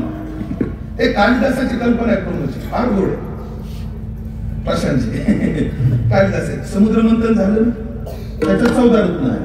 लक्ष देऊन ऐका, लय गोड आहे. तुम्हाला सगळीकडे काम येईल हा दृष्टांत सिद्धांत, लय गोड. समुद्र मंथन झालं, 14 रत्न आली. जे एका पोटी एकाच उदरात निघतात ते बहीण भाऊ असतात की नाही, मग ते 14 रत्न कोण झाले, बहीण भाऊ झाले. मग त्यात लक्ष्मी आली, समुद्र मंथनात लक्ष्मी आली. मग बहीण भावाचे गुण परस्परात असतात. म्हणून अन्य जे रत्न आहेत या लक्ष्मीने प्रत्येकाकडून एक गुण घेतला. पहा आता, पैसा पारिजातासारखा आकर्षक आहे, सुगंधी. पैशाला कोणता सेंट आहे काय माहित. गटारात पडलं तरी त्याचा वाद जातो. हा गुण तिनं कोणाकडून घेतला, पारिजाताकडून घेतला. उर्वशी निघाले. पैसा आकर्षक, पैसा माणसाला एवढा आकृष्ट करतो. एखादा माणूस अंडरपॅन्ट फाटली म्हणून दुकानावर गेला, 100ची नोट दिली. कितीची अंडरपॅन्ट, 30 रुपयाची. तिची लायकी कळाली ना, 30 रुपयाची. 100ची नोट दिली, आता वापस किती येणार, बोला किती येणार, 70 येणार. मग 70 रुपये घेण्याकरता हा उभा, आणि योगायोगानं तो दुकानदार गल्ला मोजत होता. 500-500ची नोटा. ह्याची किती आहे त्याच्या गल्ल्यात, याचं काम किती रुपयाशी, 70 रुपयाशी. आणि तो मालक नोटा मोजतो, तो मोजतो ना, म्हणत त्या म्हणत 1 2 3 4 होते का नाही. त्या पैशाशी काहीच घेणं देणं नसतं. तरी पुढचा माणूस नोटा मोजायला लागला की माणसं आपल्या मनात नोटा मोजतात. हे पैशानं उर्वशीकडून गुण घेतला सगळ्याला आकर्षित करण्याचा. तिने अमृत टाकून एक गुण घेतला, जीवन दान देते. तिने विषापून एक गुण घेतला, पैसा मारक सुद्धा. सगळे सांगत नाही, आता कामापुरता सांगतो. उच्च श्रवा घोडा आणि ऐरावत आहे त्याच्यातून. म्हणून लक्ष्मीने ऐरावत टाकून एक गुण घेतला. ती येताना हत्ती सारखी येते आणि जाताना घोड्यासारखी जाते. येताना कशी येते, हत्ती सारखी, डुलत डुलत डुलत. आधी योजना जाहीर व्हावी लागते, मग नावाची नोंदणी करावी लागते, मग केवायसी, मग दीडाचा, आणि जाताना ब्युटी पार्लर मध्ये गेली, संपली. आता सगळ्या माता मुलांना सांगून जाईल, या व्यासपीठावरून सांगून जाईल. परवा मी नाशिक जिल्ह्यात इगतपुरी तालुक्यात गेलो आणि एक अधिकारी मला भेटले, जी लाडकी बहिणी योजना आहे ना त्याचे अधिकारी होते. आणि सहज त्यांना मी विचारलं की या इगतपुरी तालुक्यात लाभार्थी लाडक्या बहिणी किती आहेत? आकडा ऐका. एका इगतपुरी तालुक्यात 65,000. अरे बाप. महाराष्ट्रात किती? जाऊ द्या. अकोल्यात किती? माझं म्हणणं आहे याच्यातल्या प्रत्येक बाईनं एक हप्ता जर गाईला दिला, 11 हप्त्याचं तुम्हाला काय करायचं ते करा. एका बाईला विचारला या हप्त्याचं काय करणार? तुम्ही 1000 ब्युटी पार्लरला, 500 कुरकुऱ्याला. तुम्हाला 11 हप्त्याचं काय करायचं ते करा. पण प्रत्येक बाईनं एक हप्ता जर गाईला दिला तर मला वाटतं सगळी गोरक्षण आणि सगळ्या काही तुम्हाला आशीर्वाद देते. तुम्हाला पदरचं नाही द्यायचं, पदरचं द्यायचंच नाही. इधर से उखाडना और इधर लगाना. देवा बघून आणायचं, आणि आदर्श गोसेवेला द्यायचं. बस, बाकी काहीच करायचं नाही तुम्हाला.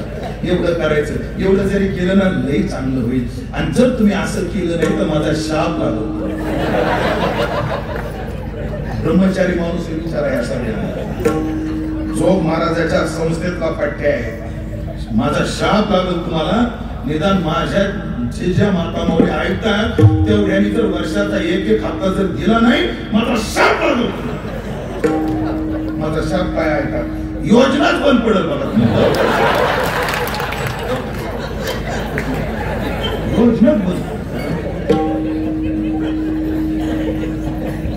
महाराज या लाडक्या बहिणी असे डोळे वाटून बघू नका माझ्याकडे.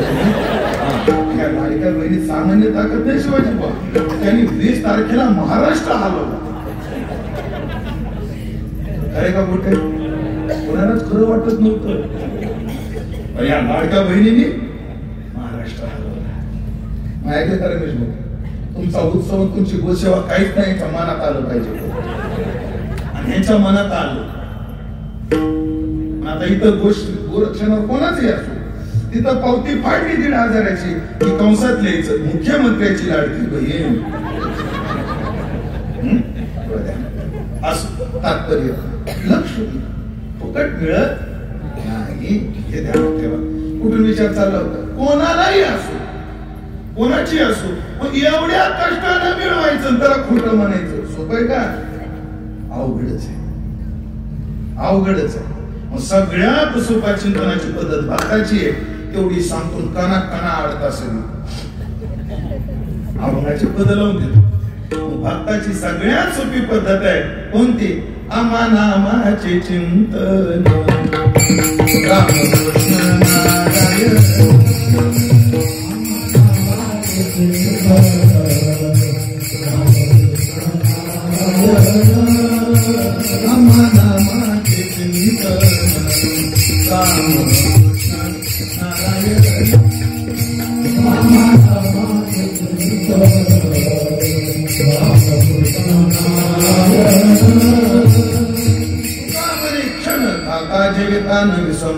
सगळ्यात सोपं चिंतन आहे देवाचं चिंतन. फक्त एक करावं, विठ्ठल विठ्ठल विठ्ठल विठ्ठल विठ्ठल विठ्ठल विठ्ठल विठ्ठल विठ्ठल विठ्ठल विठ्ठल. आणि मात्र सगळे बोला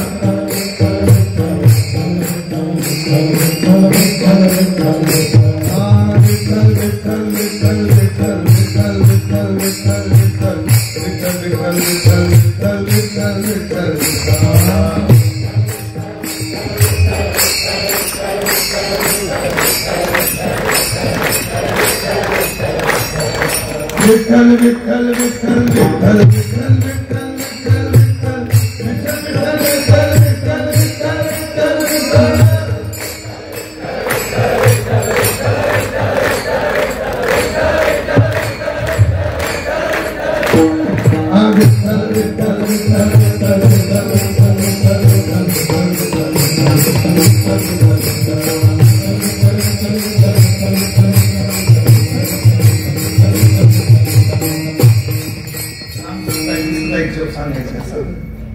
रामसुद्धाजीचा आवडता जप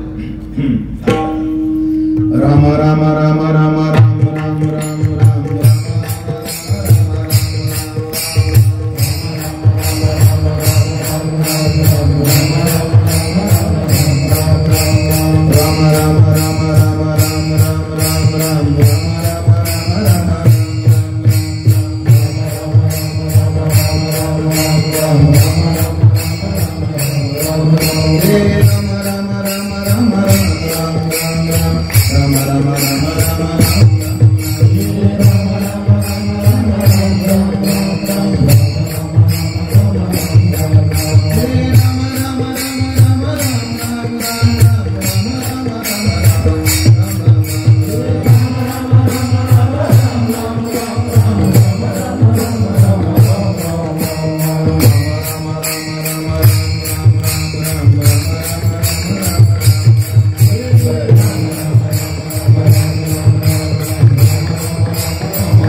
देवाचं चिंतन, नाम चिंतन करा.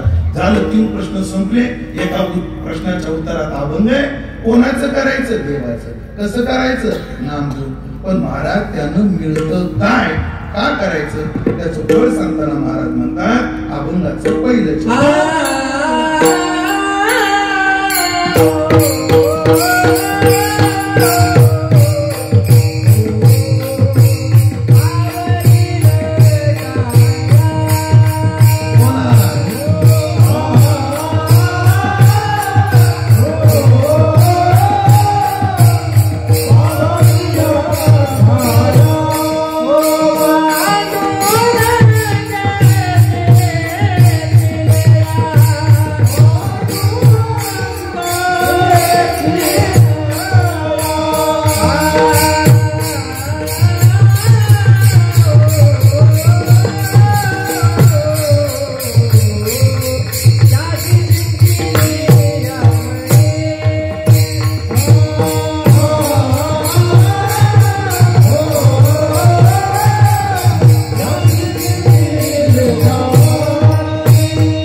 एक साधारण शब्द व्यवहारात काय कटपट चालली रे?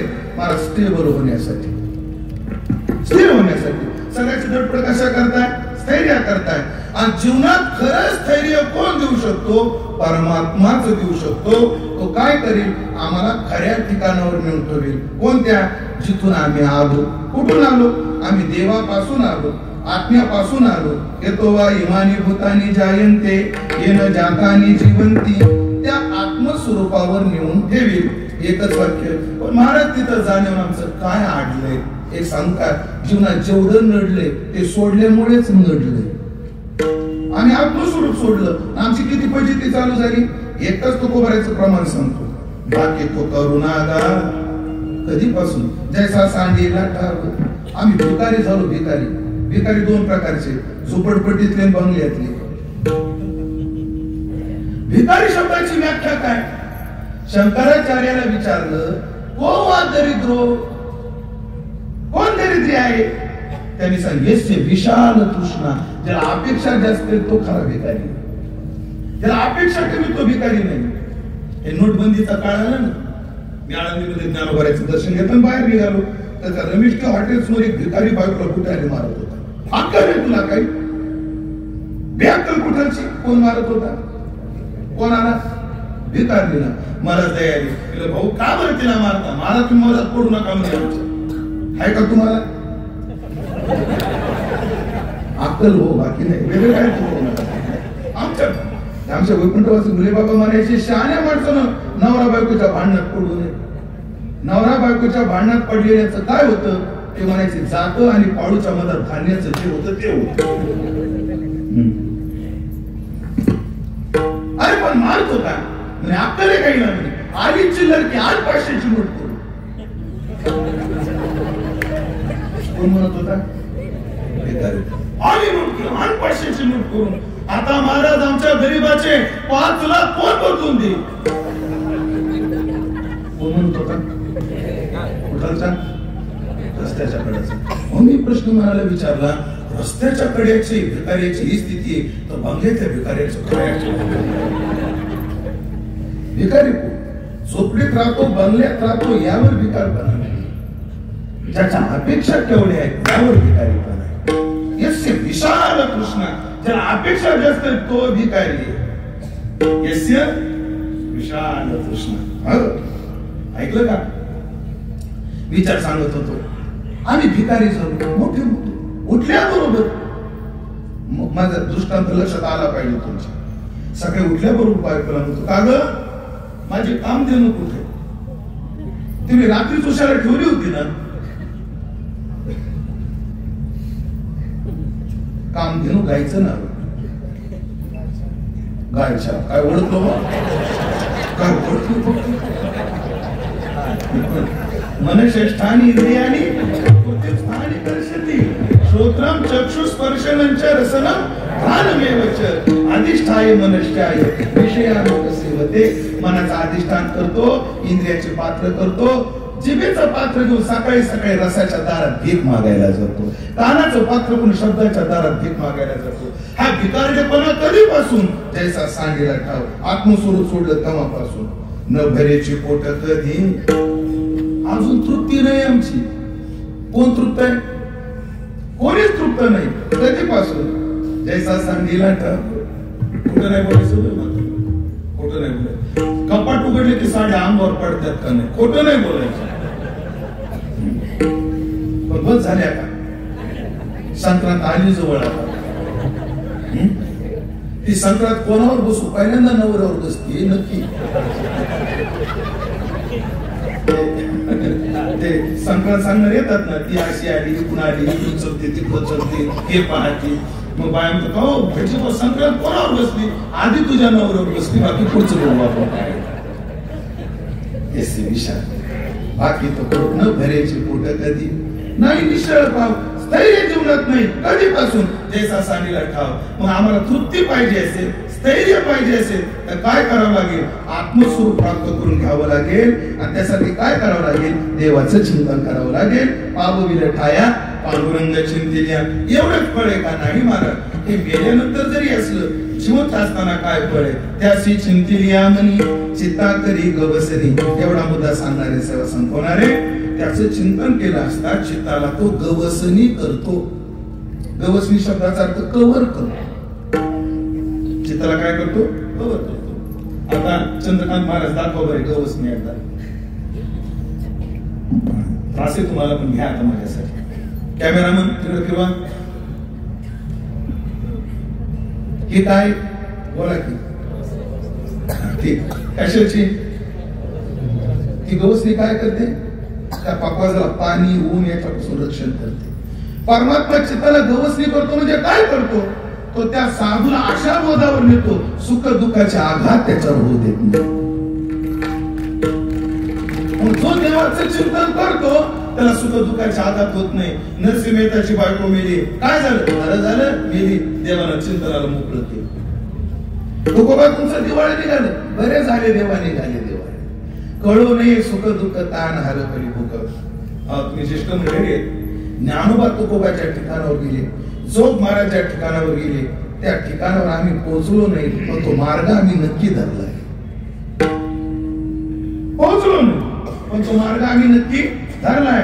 महाराज त्याचा मार्ग धरला तर माणसाला काय काय फायदे होतात? माझ्या जीवनातला एक प्रसंग सांगतो, थांबतो आता. हो, प्रसंग काय माझ्या जीवनातला? माणसाला सगळं सहन करायची ताकद येते देवाचे चिंतन करणाऱ्याला. सगळं सहन करण्याची ताकद येते. हो, फोन आला मला एक. फोन होता नाशिकच्या खासदाराच्या पियेचा. माझी खासदार हे म्हणजे गोडसे. म्हणे बाबा कुठे आहेत तुम्ही? आहे आळंदीत. म्हणजे काम होतं बाबा, तारीख पाहिजे होतं. कधी? आणि आमच्या तारखेला कीर्तन पाहिजे होतं. का हो? आणि खासदाराच्या आई साहेबाचं वर्ष श्राद्ध आहे, ते कीर्तन तुम्ही करावं अशी आमची इच्छा आहे. लाव मला वेळ नाही त्या दिवशी. का? माझं अमरावती जोड कीर्तन आहे आणि नागपूरहून फ्लाईटचं विमान फ्लाईटचं तिकीट केलेलं आहे आणि मी मुंबईला जाणार आहे कीर्तनासाठी. तरी महाराज एक केलं तर फ्लाईट कॅन्सल करा, सेवाग्रामवर असं. सकाळी 8:30 नाशिकला उतरते, उतरा तासभर कीर्तन करा, मुंबई सोडायची व्यवस्था आमची, जिम्मेदारी आमची. आग्राला बळी पडावं लागलं, फ्लाईटचं तिकीट कॅन्सल केलं आणि सेवाग्रामनं नाशिकला पोहोचलो. 8-9 वाजता पोहोचलो आणि वेळ कमी असल्यामुळे कीर्तन झालं.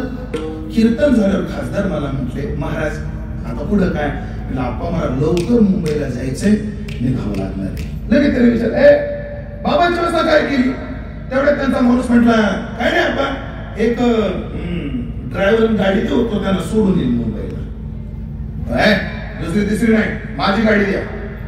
आणि खासदारानं त्याची स्वतःची गाडी 1.5 कोटीची अशी लांब पण काळी ठोस गाडी, आणि किती? 1.5 कोटीची. आणा म्हणजे माझी गाडी. खासदाराची गाडी आहे. दरवाजा उघडला, कोणी? खासदारांनी. बसलं कोण? तुम्ही आम्हाला हलक्यात घ्या जाऊ नका. तुम्हाला वाटले धोत्रणी असतात तर वार करीत म्हणजे हलके. आमचा नाद नाही करायचा, झोकेला नाही साला.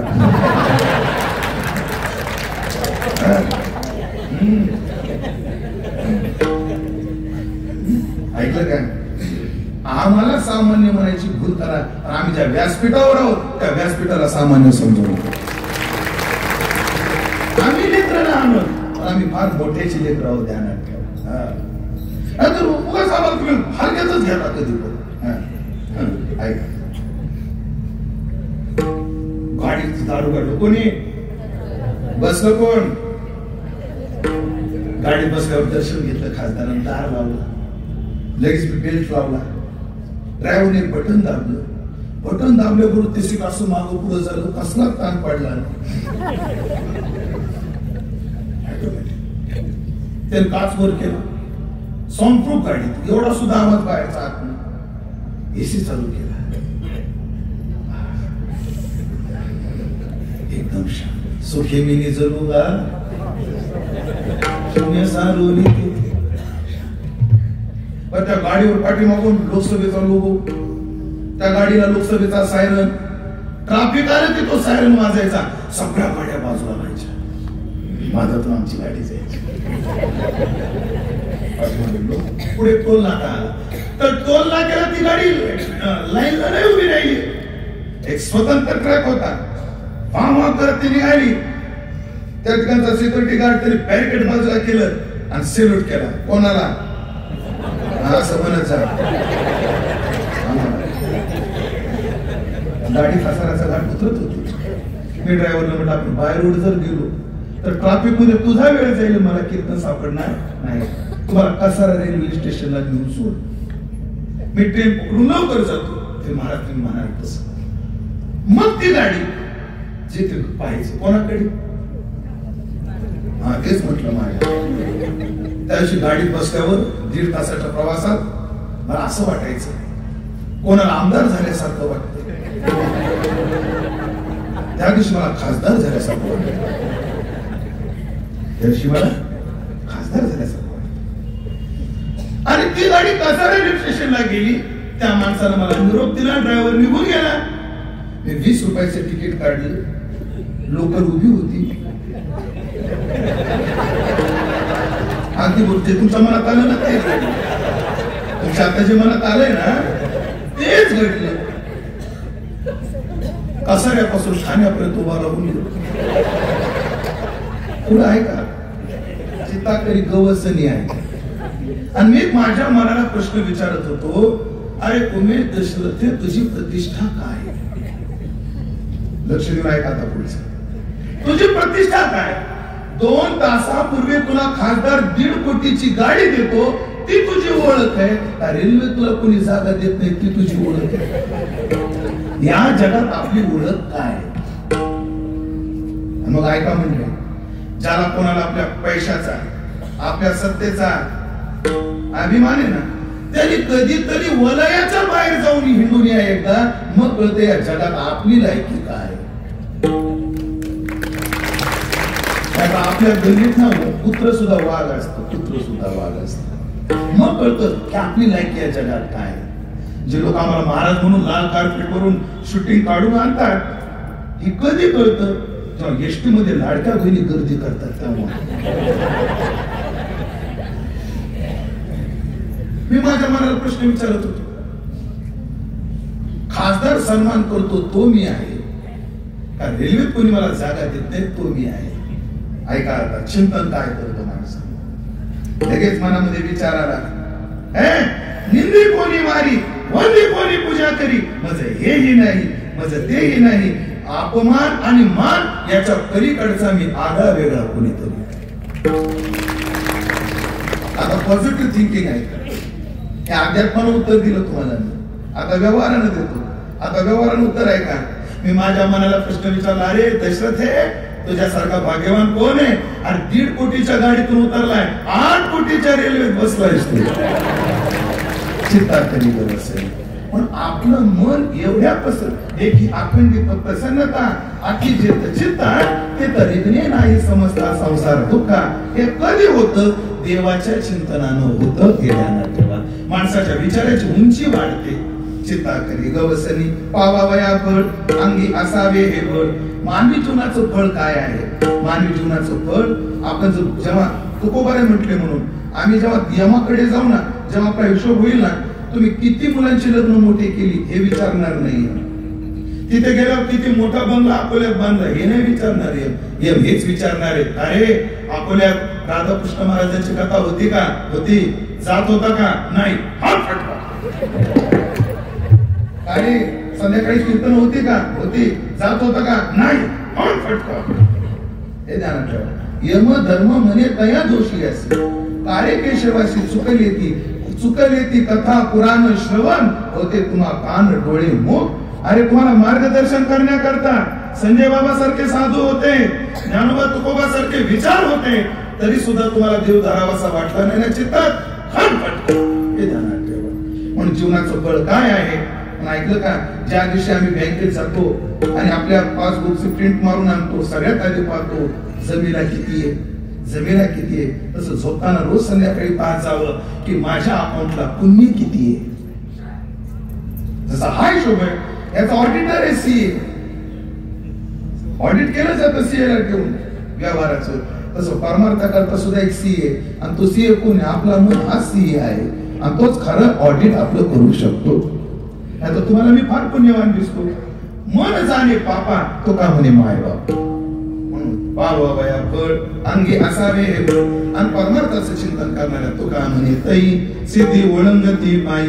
देवाचं चिंतन करणाऱ्याला सगळ्या सिद्ध्या प्राप्त होतात. हे चिंतनाचं फळ आहे. आता चिंतन करणाऱ्याला सिद्ध्या कशा प्राप्त होतात? मला वाटतं ही आदर्श गोसेवा आहे ना, ही सुद्धा एका सिद्ध पुरुषाच्या मुखातून आलेली वचन आहे, आणि त्या सिद्ध पुरुषाच्या मुखाच्या वचनानं चालणारी ही गोशाळा. सहज विचारलं रतन शेठजी बरोबर की बाबाजी कथा तर झाली, आम्ही आमच्या उद्धाराकरता काय केलं पाहिजे? तर सिद्ध महात्मा डोंगरेजी महाराज म्हटले काय नाही, गो सेवा केली पाहिजे. एका महात्म्याच्या मुखातून एक वाक्य निघून जात. आणि किती वर्ष झाले आपल्या संस्थेला? 32 वर्ष झाली. ही सेवा सुस्थितीत चालू आहे. आणि एका सिद्ध पुरुषाच्या मुखातून हे वाक्य आलं, आणि त्या सिद्ध पुरुषांनी ती सिद्धी प्राप्त करण्याकरता मंत्र तंत्र नाही जपले. त्या महात्म्याने फक्त देवाचं चिंतन. डोंगरेजी महाराज कथा सुद्धा लोकांकडे पाहून करत नव्हते, पण कृष्णाच्या मूर्तीकडे पाहून करत होते. एका भक्ताला विचारलं का हो तुमचे महाराज लोकांकडे का पाहत नाही? आणि त्यांना लोकांकडून काही पाहिजेच नाही. त्यांना ज्याच्याकडून पाहिजे त्यांच्याकडे पाहून ते कथा करतात. असा महाराज एकदा म्हणतात रामलीला मैदान दिल्लीच फुल समाज डोंगरेजी महाराजांचा कथेला बसलेला, आणि त्या कथेमध्ये इंदिरा गांधी आल्या. इंदिरा गांधी माहितीत ना, डुडुळगावच्या माजी सरपंच. जेव्हा जगामध्ये, भारतात नाही म्हणत मी, जगामध्ये प्रभावी राजकारणातल्या स्त्रिया हे नाव जेव्हा चर्चा होते, तर इंदिरा गांधी नाव घेतल्याशिवाय चर्चा पूर्ण होत नाही. अशी बाई जेव्हा कथेत आली, तेव्हा डोंगरेजी महाराज त्या कथेत सहज त्यांचं लक्ष गेलं लोकांकडे, आणि विक्षेप दिसला. तर त्या इंदिरा गांधीला डोंगरेजी महाराज म्हटले, मोहतरमा आप जो भी हो वहां से वापस जाइए, मेरे प्रभु की कथा में विक्षेप हो रहा है. कोणाला? महामहिम इंदिरा गांधींना. असा साधू नाम चिंतनात बर करायला म्हणून सिद्धी प्राप्त झाली. आणि एक अकोल्यातलीच गोसेवा नाही, अकोल्यात आहे एक आहे, पण अशा गावोगावी अन्नक्षेत्र चालू झाली, धर्मार्थी दवाखाने चालू झाले, अन्नक्षेत्र, गोशाळा, धर्मशाळा त्या झाल्या. हा कशाचा परिणाम आहे? फक्त सिद्धीचा परिणाम आहे. आणि ती सिद्धी प्राप्त करण्याकरता देवाचे चिंतन कीर्तन संपलं आपलं. ऐकलं का? माझा अनुभव सांगतो. एका वारकऱ्याच्या घरी माझी जेवणाची व्यवस्था होती 3 जणांची. वेळ संपल्यामुळे विस्तार करत नाही. आणि मी गेल्यामुळे प्रेमातली 10-12 माणसं आली. बरं त्या बाईला काही म्हणता येईना, म्हणजे मला म्हणता येईना जेवायला वाढा, कारण नियोजन बारगळत म्हणजे बिघडून जातं. स्वयंपाक तिघाचं केलं, 10-12 जण आल्यावर शेवटी त्या लोकांनी ओळखलं. आणि ते 10 जण जे आले होते मला भेटायला ते निघाले. तर ती बाई म्हटली, महाराज कुठे निघाले, जेवायला बसा ना. म्हटलं बाई 3 जणांचा स्वयंपाक केला, 10-12 जण आहे. स्थळ सांगतो, स्थळ तालुका बारामती, गावाचं नाव कर्दनवाडी, लासुर्ण्याची कर्दनवाडी. आपला दुपारचा 20 वाजता तिथे कर्दनवाडी, नाळे वारकरी म्हणून. तर त्या बाईनं 10 जणांना जेवायला बसवलं. त्या दिवशी माझी आई सोबत होती. स्वयंपाकघरात माझी आई बसलेली. एवढ्या पातेल्यात आमटी, एवढ्या पातेल्यात भात आणि एवढ्या टोपल्यामध्ये भाकरी होत्या. 10 जण जेवून सुद्धा 2 शिल्लक राहिले. हे कशानं होतं? देवाचं चिंतन केल्यावर लौकिकही फळ मिळतं, अलौकिकही मिळतं. एक प्रसंग सांगून सेवा समाप्त. असं म्हणत मी संवाद झालेले आहेत. असंच असतं, ही सायकोलॉजी. ध्रुव, आज चरित्र ऐकले तुम्ही ध्रुवाचं.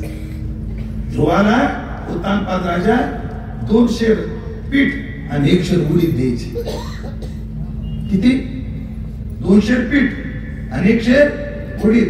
तेवढ्यावर सुनी ती आणि ध्रुव आठवडाभर जगायचे. जेव्हा ध्रुव वनात निघाले, त्या उत्तानपाद राजाला कळालं ध्रुव वनात निघाला. तरी ध्रुवाला सांगितलं, मंत्र्याला सिद्ध जा आणि ध्रुवाला थांबवा. ध्रुवाला म्हणा, या आठवड्यापासून तुला 4 शेर पीठ आणि 2 शेर उडीद देत जाऊ, पण वनात जाऊ नको. मंत्री आले आणि मंत्र्याने सांगितलं, ध्रुवा वनात जाऊ नको. तुझे बाबा म्हटले 4 शेर पीठ आणि 2 शेर उडीद देऊ तुला.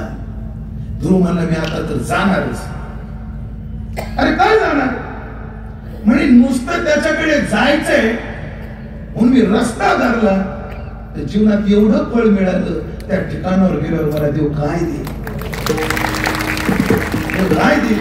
एक महिना ऐका मंडळी, तुम्हाला 2 तास कथेचे 3 तास, खरं सांगा विश्व विसरता का नाही तुम्ही?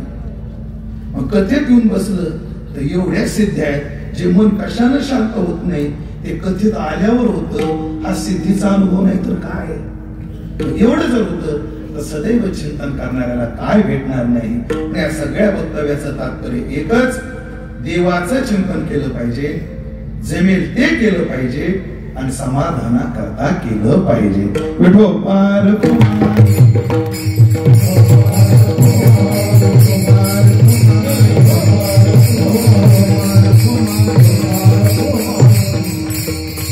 ज्ञानेश्वर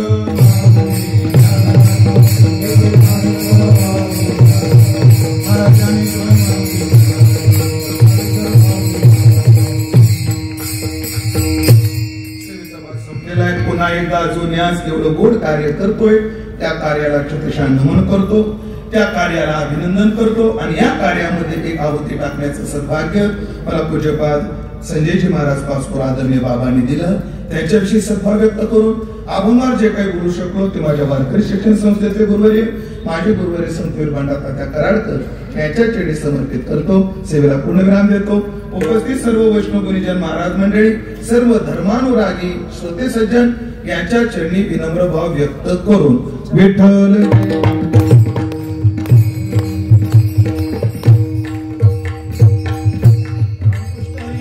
आपल्या अकोला परिसरामध्ये अत्यंत ज्यांचं वारकरी